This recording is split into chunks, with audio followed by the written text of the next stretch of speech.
I wasn't looking for her. I need to be clear about that. I wasn't sitting there thinking about Bruna, replaying anything, missing anything. I was just cleaning. A Sunday afternoon in October, gray sky outside, coffee gone cold on the counter, and me on my knees in front of the filing cabinet we used to share when she still lived here. I was looking for my lease renewal paperwork. That's it. That was the whole plan for the day. The drawer stuck, like it always does. I yanked it harder than I meant to, and the whole thing came loose. Folders sliding sideways, a pen rolling onto the floor, and underneath everything, caught between the back panel and the bottom of the frame, a small square photograph. I picked it up without thinking. It was the two of us. The summer before everything. We were at a rooftop party somewhere in Brooklyn, her arm around my shoulders, both of us laughing at something off camera. She had that red dress on, the one she wore the night she told me I was her favorite person in the world. I was wearing my hair down, which I almost never did back then, and I looked happy in a way I don't always recognize in myself. I sat on the floor for a long time. The lease paperwork didn't get found that day. I just sat there, holding that photograph, trying to figure out why a 4-year-old image of my best friend could do something like that to me. Why my chest would tighten. Why my throat would get that specific feeling. The one that isn't quite sadness, isn't quite longing, isn't quite anything I had a clean word for. I had a lot of clean words for everything Bruna and I were. We were best friends. We were roommates. We were the kind of close that other people sometimes made jokes about at parties. The kind of close where our friends stopped asking which one of us they should text to make plans. Because if you had one, you had both. That's what I told myself, sitting on that floor. That's what I'd been telling myself for 2 years. Bruna and I met in our second year of grad school, in a seminar on contemporary American literature that neither of us had wanted to take. The professor was brilliant and exhausting in equal measure, and we both ended up staying after class one Thursday in February to argue about a short story she'd assigned, not with each other at first, but alongside each other. Both of us talking too fast, finishing each other's citations, disagreeing with the professor's reading in ways that were somehow both completely different and completely aligned. We walked out of the building together. She offered to split a cab. I said I lived 3 blocks away. She said she'd walk me. She walked me home, and then we stood on the sidewalk outside my apartment for another 45 minutes, talking about books, about our programs, about where we'd grown up, about the specific loneliness of being somewhere new and not yet knowing who your people were. She was from Sao Paulo originally. She'd done her undergrad in Boston. She had this way of talking, direct and warm at the same time, like she'd already decided to like you, but hadn't decided to be soft about it yet. Her English had this quality I couldn't immediately identify. Not an accent exactly. More like a deliberateness, like every word was slightly chosen. I told her my name was Lana, which she repeated back immediately, testing the sound of it. Lana, she said, like she was filing it somewhere. Okay, good name. I remember thinking, this person is going to matter to me. I didn't know what that meant yet. I wasn't asking. By the end of the semester, we were studying together 3 nights a week. By the summer, she had a sublet in my building.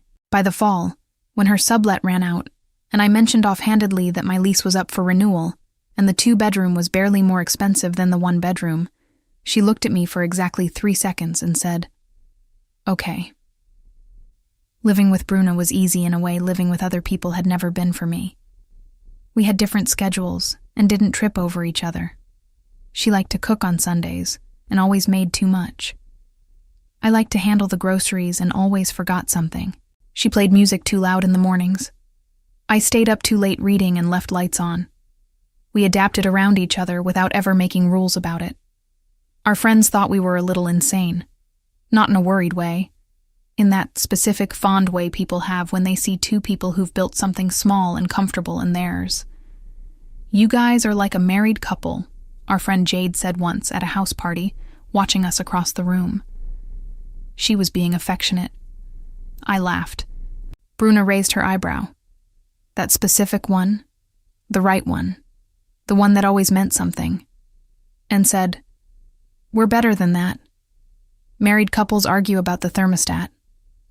I didn't think about it then. I filed it. I moved on. That's the thing about something that lives in the space between you. You don't have to name it for it to be real.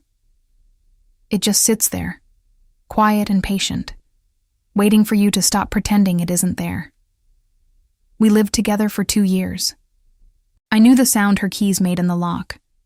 I knew when she was upset, because she went very still and very careful with her words. I knew her coffee order so well that when she came home from a bad day, I had it waiting before she said anything. She knew that I cried at commercials and that I never wanted to talk about it afterward. She knew I hated being asked if I was okay when I clearly wasn't. She'd learned to just sit next to me instead. I told myself all of that was just intimacy, the natural kind. The kind that builds between people who share a space and choose to stay. I was so good at telling myself things. I don't have one clear moment I can point to. I wish I did. It would make this easier to explain. To you, to myself, to the version of me that kept insisting nothing was happening. If I'm honest, really honest, the way I couldn't be then, it had been building for a long time before I saw it. But there was a night in January that I keep coming back to. A Tuesday. She'd had a rough week and hadn't said so directly, but I could tell from the way she'd been quieter than usual, from the way she'd watched TV without really watching it, from the way she'd texted me back in shorter sentences than normal. She came home around 9, later than usual, and she looked tired in that specific way that isn't about sleep, the kind of tired that comes from carrying something for too long. I'd made soup, not for any particular reason. Just because it was cold and I had ingredients and soup seemed like the right thing. She came into the kitchen, set her bag down, and looked at the pot on the stove. She didn't say anything for a second. Then she said, "You made soup." "I made soup," I confirmed. She looked at me then, just looked at me, and something in her face shifted. Not dramatically. Not in a way anyone watching from the outside could have named. But I saw it. Something warm and tired and grateful, and something else I couldn't categorize. "You always do that," she said quietly. "Do what?" "No," she said. "You always just know." She washed her hands and sat down at the table, and I brought her a bowl, and we sat there eating soup on a Tuesday night in January while the city made its regular sounds outside, and I felt something. I didn't look at it directly. That's the only way I can describe it. Like a thing you can't see head on. You have to catch it from the corner of your eye. And even then, you're not sure what you saw. I told myself, this is just what it's like to love a friend. This is just what closeness feels like. I went to bed and stared at the ceiling for a while and then made myself stop thinking about it. But it didn't stop. The noticing started to become something I couldn't easily set aside. I noticed when she laughed at something unexpected. The specific way her whole face changed. How she'd cover her mouth sometimes like she was surprised by herself. I noticed the sound of her moving around the apartment in the mornings. How I'd always known when she was almost ready to leave because she'd go quiet right before the door opened. I noticed the way she talked about things that mattered to her. Her voice changed register slightly, slowed down, like she was handing something fragile to another person and wanted to make sure it got there intact. I noticed I'd started listening for her keys. Not because I needed anything. Not because there was something I'd been waiting to tell her. Just listening. Just wanting to know she was home. March came, and with it a week where we barely saw each other. She had a deadline. I had a conference. We were ships in the same harbor, barely more than notes left on the kitchen counter. coffee cups washed and put away before the other one woke up. On the last day of that week, she knocked on my bedroom door after midnight. I was awake. I'd been awake, though I wasn't going to admit that. And I said, "Come in." And she came in and sat on the end of my bed, the way she had maybe 4 or 5 times in the entire 2 years we'd lived together. And she said, "I feel like I haven't seen you all week." "You haven't," I said. "I didn't like it," she said. She said it simply, not as a complaint, just as a fact she was handing to me. I said, "I didn't like it either." And she nodded, and we sat there for a moment, and then she said goodnight and went back to her room. I lay awake for another hour. I told myself, this is just missing a friend. This is a normal, human, uncomplicated thing. People miss their friends. That's not a big deal. I told myself that. I told myself that a lot. By April, I'd started paying attention to how I felt when she came home, specifically. The way the apartment felt different. Not just less quiet, but actually different. Like a key resolving in a chord. Like something that had been slightly out of alignment settling back into place. I started noticing when she touched my arm to emphasize a point. When she reached past me in the kitchen. When we watched a movie, and she fell asleep against my shoulder. And I didn't move for the rest of the film, because I didn't want to wake her. I noticed that I didn't want to move. I noticed that I'd stopped wanting to move. And still, I looked directly past it. Like a thing in the corner of the room that you've decided isn't there. I had a whole life around that decision. A whole structure of understanding who Bruna was to me, and who I was in relation to her, and what kind of person I was, and what things meant, and what they didn't. I'd built it carefully. I wasn't going to look at the thing in the corner. Not yet. May happened the way months do when you're not paying attention to them, quickly, all at once. And then suddenly it was the end of it and everything was different. It started with a conversation I wasn't supposed to hear. Jade had come over for dinner. The 3 of us ate pasta and drank wine and talked about things that didn't matter. And then I got up to do the dishes while they sat at the table, and I wasn't trying to listen to anything. I was just washing a pan. But the apartment was small, and they'd lowered their voices in the specific way that makes you more aware of a conversation, not less. And I heard Jade say, in a careful tone I recognized as the one she used when she was handling something she'd been thinking about for a while. "Brew, come on. You can't keep doing this." I turned the water off. I didn't mean to. My hand just moved. "I'm not doing anything," Bruna said. Very even, very still. "You look at her like," Jade started, and then caught herself. "You know what I'm saying." Silence. "Jade," Bruna said, and then nothing else. "You're allowed to feel it," Jade said quietly. "I'm just saying, at some point not saying it is its own kind of decision." I turned the water back on. I stood at that sink washing that pan for a very long time, and my chest did something complicated, and I kept my face very neutral, and I did not let myself understand what I'd just heard. Or I tried not to. The thing about a truth you're not ready for is that it doesn't care about your readiness. You can build every wall you want. You can decide deliberately and firmly that something doesn't mean what it means. But the body keeps the information. It stores it in the place just below the sternum, right where you feel things you've decided not to feel. I stored it there. Dinner ended. Jade left. Bruna and I cleaned up together the way we always did, side by side, easy, wordless in the comfortable way. I handed her the plates and she stacked them in the cabinet, and I tried not to think about what I'd heard. I failed at not thinking about it. We watched TV afterward. Nothing memorable. Some show neither of us cared about. And halfway through it, Bruna shifted on the couch, and her foot ended up against mine, just resting there, sock against sock, not even a real touch, barely even a thing. And my whole body registered it. That was when I knew. Not in the clean, clear way of revelation. Not with a sound or a light, Just a recognition. The way you know something you've known for a long time but have been calling by other names. I didn't say anything. I kept looking at the TV. I kept my breathing even, but I knew, and knowing changed everything about how the next few weeks felt, because now I couldn't unknow it. And now I was also carrying what Jade had said. The way Bruna's silence had sounded after, not denial, not dismissal, just that specific still quality she had when she was keeping something inside carefully. I started overthinking every ordinary thing.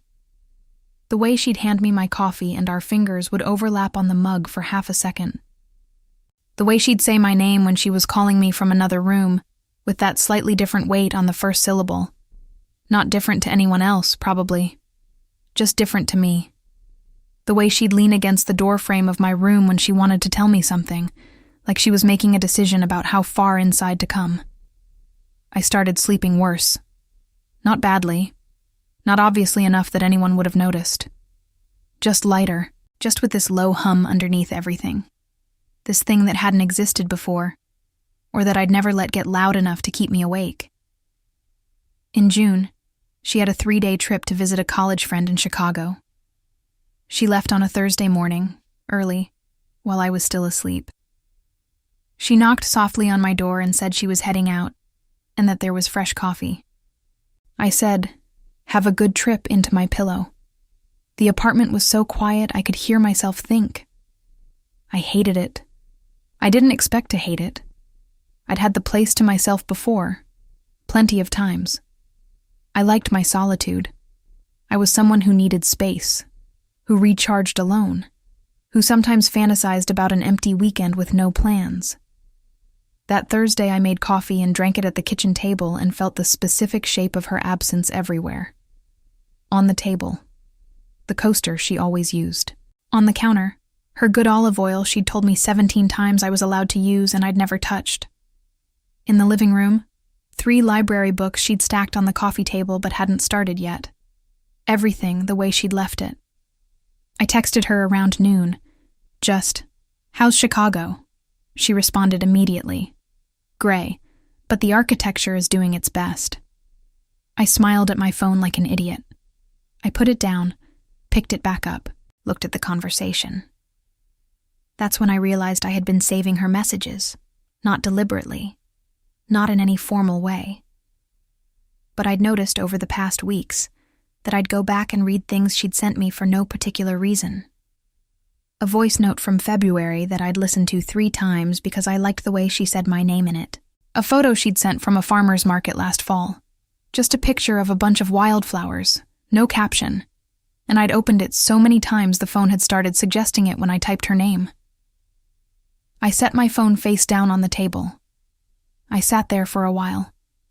And then, because I am, at my core, someone who would rather understand a thing than be undone by it, I let myself look at what I'd been not looking at for months. I thought about the soup on the Tuesday in January. I thought about her foot against mine on the couch. I thought about the sound of her keys, about the 3 library books, about the specific feeling I had when she walked into any room I was already in. I thought about Jade's voice saying, "You look at her like..." And then I thought about Bruna's silence, the kind of silence that isn't a no. I sat with all of it. I didn't call her.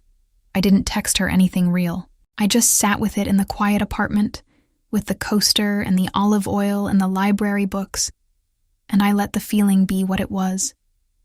It was the most frightened I'd felt in years, and the most honest. When she came back on Saturday evening, I heard her key in the door, and my whole chest did that thing, that terrible, unwanted, completely obvious thing. And she came in with her bag and her jacket damp from the rain, and she said hi, in that easy way, and I said hi back, and neither of us said anything about anything. But I could feel the shape of everything we weren't saying. It was very heavy. It was almost unbearable. And I couldn't figure out whether what I wanted was to set it down, or to hold it closer. But before we go any further, if you've made it here, It's because something in this story touched something in you. Maybe you know what it's like to feel something and have no clean word for it. Maybe you know the specific weight of a truth you're not ready to say out loud. So go ahead and hit the like button right now. It genuinely helps this channel reach more people who need to hear stories like this one. And if you're not subscribed yet, subscribe now and turn on the notification bell so YouTube can let you know whenever a new story drops here. Now, I want to know something from you. In the comments. Have you ever felt something for someone close to you and talked yourself out of it? Only to realize later that the feeling was real all along? Tell me. I read every single one. And also, where are you watching from today? Drop your city. I'll heart everyone I see. Okay. Back to the story. She told me in August. Not the way I would have expected. Not with any kind of preparation or preamble. Not over wine or at the end of some long emotional conversation where it would have made obvious sense. She told me on a Wednesday morning, in the kitchen, while I was in the middle of making eggs. I heard her come out of her room. I heard her fill her water glass. I heard the small sounds of her behind me. And I was in the middle of deciding whether to add more pepper. And she said, "Lana, I need to tell you something." The tone was the tone I knew. The one that meant she'd been thinking about it for a long time. I turned around. She was standing by the counter with her water glass, still in the clothes she slept in. And she looked. She looked like someone standing at the edge of something. Very still. Very deliberate. Like every word she was about to say had been tested in private before being allowed out loud. "Okay," I said. She looked at me for a moment. "I've been trying to figure out the right way to say this for a long time," she said. "And I don't think there is one. So, I'm just going to say it." I turned the stove off. I don't even remember doing it. My hand just moved. "I'm in love with you," she said. "I have been for a while. And I'm not saying it to change anything. I'm saying it because I can't keep not saying it. Because not saying it has started to take up too much room." The kitchen was completely quiet. My brain did something strange. It went very clear all at once, like the moment after a noise stops, and you become aware of how much room the silence holds. I knew all of this, I thought. I'd known. In some form, in some shape, I'd been circling around this same truth for months. But hearing it in her voice, hearing it said, out loud, by her, in the morning light in our kitchen, was completely different from knowing it in the private and complicated place where I'd been keeping it. It hit me all the way down. "Bruna," I said. And then I stopped. Because I didn't know what came after that. She shook her head slightly, not dismissively, but like she was preempting something. "You don't have to say anything. I mean it. I just needed you to know. Because you deserve to know. And because I was starting to think not telling you was a kind of dishonesty. And I don't want to be dishonest with you." She was looking at me very carefully. The way she looked when she was trying to read something, and also trying not to put her interpretation onto it, before she'd actually seen it clearly. I thought about the Tuesday in January. I thought about her foot on mine. I thought about the photograph I'd found in the drawer, and the 45 minutes on the sidewalk the night we met, and every moment in the years between them that had been building toward this kitchen, this morning, these words. I thought about how I'd been not looking at something for so long I'd almost convinced myself it wasn't there. "I know," I said. She blinked. "What?" "I know," I said again. "I mean, not the same thing. Not in the same way. I'm not sure what I'm saying. I stopped. Started over. I found a photo of us last month, and I sat on the floor for 20 minutes, and I still haven't gotten the lease paperwork. Something shifted in her face. Slowly. Carefully. "Lana," she said. "I don't know what it is," I said. what I feel. I can't hand you something clean and named. But I know that the apartment was too quiet when you were in Chicago. I know that I've been listening for your keys. I know that I stopped. Because the next word was going to be more than I'd let myself say yet, and I wasn't ready for it to be out in the air. She waited. She was so good at waiting. You're the person I want to talk to about everything, I said finally, including this, which is terrifying. She almost smiled, just the edges of it. It is terrifying, she agreed. We stood in the kitchen for a moment that felt much longer than it was, and then I said, "What do you need? From me. Right now." "What do you need?" She thought about it. She was always honest when she thought about it. "I don't need anything specific," she said. "I think I just needed to not be carrying it alone anymore." I nodded. I understood that. More than she knew, maybe. The eggs were cold. We didn't eat them. We sat at the kitchen table and talked for 2 hours. Not about the big things. Not about what any of this meant, or what we were, or where it went. Just about the smaller true things underneath. About what we'd both been holding. About the night in January and the soup. About the couch and the movie neither of us could name. About the photo. About Chicago. About all the space between things that had been full of something neither of us had named. It was the most honest I'd been with myself in years. It was terrifying, and also, underneath the terror, it was something close to relief. But honesty isn't the same as clarity, and clarity isn't the same as a decision. In the weeks that followed, we existed inside a kind of suspended state that I don't have a good word for. Not a relationship, not nothing. Something fragile and new and unnamed. We were more careful with each other, and also somehow more open, as if saying the thing out loud had dissolved some layer of politeness that had been holding things in place, and what was underneath was rawer and realer. She didn't press me. That was its own thing to carry, her willingness to wait, her patience, which I knew wasn't unlimited but felt that way, and made me feel both grateful and guilty at once. I was not ready. I could feel that plainly. Not because I didn't feel something real. I did. I could feel it clearly, all the time, in ways I'd stopped trying to argue myself out of. I felt it when she laughed. I felt it when she reached past me in the kitchen. I felt it when she looked at me that specific way, the way Jade had tried to describe at dinner and hadn't finished the sentence for. But feeling something real and being ready to build a life around it are different things. And I had no template for this. I didn't know who I was in relation to these feelings. I didn't know what it meant about me, about my past, about the future I'd been building quietly, without ever questioning its blueprint. I needed time. I told her that. She said, "Okay." One word. And the way she said it held an entire universe of things. The patience she was choosing, the hope she was managing carefully so it wouldn't become pressure, the love that was already there and wasn't waiting to be confirmed to be real. October came. And with it, slowly, a clarity that I hadn't found in August or September.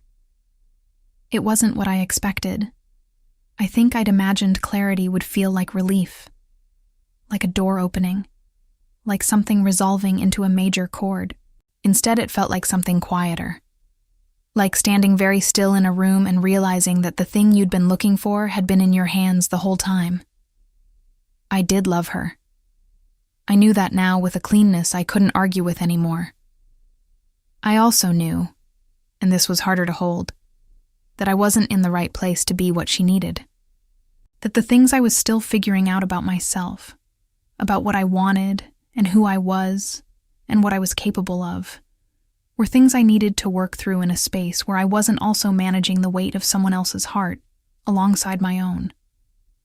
I knew that loving someone and being ready to be with them are not the same thing, and I knew Bruna well enough, better than almost anyone, to know that she deserved someone who came to her certain, not still mid-construction, not still learning the shape of what they felt. She deserved someone who could show up whole. I wasn't there yet. I told her on a Sunday in November. We'd had a quiet morning, the kind that had become both more tender and more difficult in the months since August, the ordinary domesticity of our life together now carrying this additional weight, this awareness of everything we were and weren't. She made coffee. I made toast. We sat at the kitchen table like we always did on Sunday mornings, and the light was that particular flat gray that New York gets in November, and everything was so familiar it ached. "I need to talk to you," I said. She looked up from her book. She knew immediately. I could see it. She was so good at reading me. She'd always been so good at reading me. And something in my face told her what was coming, before a single word arrived. She closed the book, set it down on the table with a small, careful motion. "Okay," she said. I had practiced this in my head 100 times, and none of the versions felt like enough. So I stopped trying for the right version and just told her the true one. I told her that I loved her, that I knew that now without any hesitation or qualifier, that the feeling was real and had been real for longer than I'd let myself see. She didn't say anything, but I could see something in her eyes, something that was not surprise. And then I told her the rest, that I wasn't ready, that the things I was still learning about myself, about who I was, about what I wanted, about the shape of a life that felt truly mine, weren't things I could learn fast enough for what she deserved, that she deserved someone who arrived already certain, that I didn't know if I would get there, or when, or what it would look like when I did. I told her I didn't want to make her wait for something I couldn't promise. She was quiet for a long time. Outside, someone was walking their dog past the building. The radiator made its familiar sound. Everything was the same, and nothing was the same. "You're sure?" she said finally. Not a challenge, just checking. "I'm sure about my feelings," I said. "I'm not sure about my timing, and that's the part that matters to you." She nodded, slowly, like she was accepting something she'd already been preparing herself to accept. "I thought you might say something like this," she said quietly. "Part of me hoped you wouldn't. But I thought you might." "I know," I said. "I need you to know," she said, "that I don't regret telling you any of it." "I know," I said again. "I don't either." She looked at me across the table, really looked, the way she sometimes did when she wanted to make sure the thing she was looking at was being recorded properly, stored somewhere safe.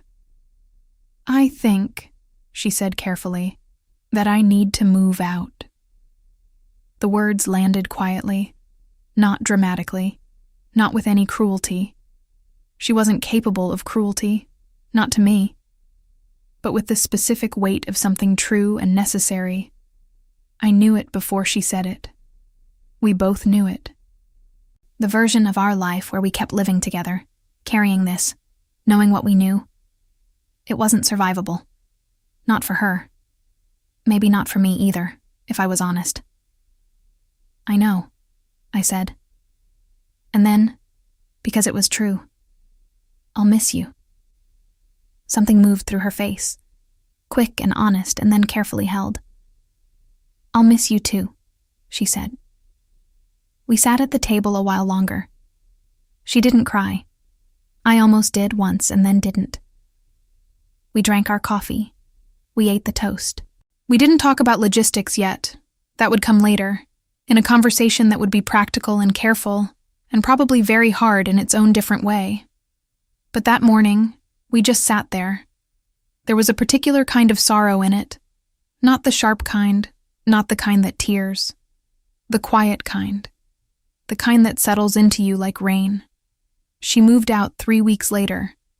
One Saturday early, with the help of a friend from her program. I offered to be there. She said she thought it would be easier if I wasn't.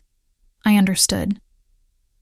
I gave her the morning, and when I came back in the afternoon, her bedroom was empty in that specific way that rooms are empty when someone has lived in them for a long time and then left. Her bookmarks were still on the windowsill. 3 of them. She'd forgotten them or left them on purpose. I still don't know which. I kept them. I put them in the drawer. The same one where I'd found the photograph. I thought about the January soup and the couch and the key in the lock that I'd been listening for without knowing why. I thought about how much had lived in the space between us for years, patient and quiet, waiting to be seen. I thought about how being seen, by her, by myself, had cost something real and also given something back that I couldn't fully name yet. I understood something in that empty room that I hadn't understood before, that loving her had changed me. Not in the way a relationship changes you. Not yet. Not in that form. But in some more fundamental way. It had asked me to look at myself directly. To stop filing things under names that didn't fit because the real name was harder. To stop pretending that a feeling isn't a feeling just because acting on it is complicated. I'd been so good at that pretending. I was less good at it now. I didn't know if that was loss or gain. I thought, standing in that empty room, that it was probably both at once. Most true things are. I closed the door softly and went back to the kitchen. The coaster she'd always used was still on the table. I picked it up, held it for a second, set it down exactly where she'd kept it. The sorrow was still there. It would be for a while. But underneath it, quiet, just beginning, very small, something else. Like a room that had been rearranged while you weren't looking, and you were still learning the new positions of the furniture, and you hadn't yet decided whether you liked the new layout better. But you couldn't go back to the old one. And maybe you didn't want to. I keep the photograph on my desk now. The one from the rooftop. Us, laughing at something neither of us can remember. I look at it sometimes and I think, we were already in it. Both of us. We just hadn't looked yet. And I think there's something worth holding on to in that. Not the loss, but the learning. That a feeling doesn't have to end a certain way to have been real. That some things change us not because they worked out the way we hoped, but because they required us to finally be honest. She texted me last week, just to say she'd found a book she thought I'd like and dropped it with the front desk. I went downstairs and got it. I texted back, "Thank you. How are you?" She said, "Learning. You?" I said, "Same." She said, "Good." That was all. It was enough. Some goodbyes don't end things. They just change their shape. And maybe what I learned from loving Bruna, really loving her, seeing it clearly for the first time without hiding from it, is that the bravest thing I've ever done wasn't saying something. It was finally stopping pretending I didn't feel it. That's what she gave me. That honesty. I'm not done learning how to live inside it, but I'm not running from it either. That's new. If this story reached something in you, if you've ever loved someone in the space before words, or said goodbye to something real because the timing was honest, write "saudade" in the comments. It's a word that doesn't have a clean translation, but I think you know what it means. Let me know you made it here with me. And if you want to stay in this world, stories that are real and tender and true, the next one is already waiting for you on the screen. Thank you for being here. Until the next story.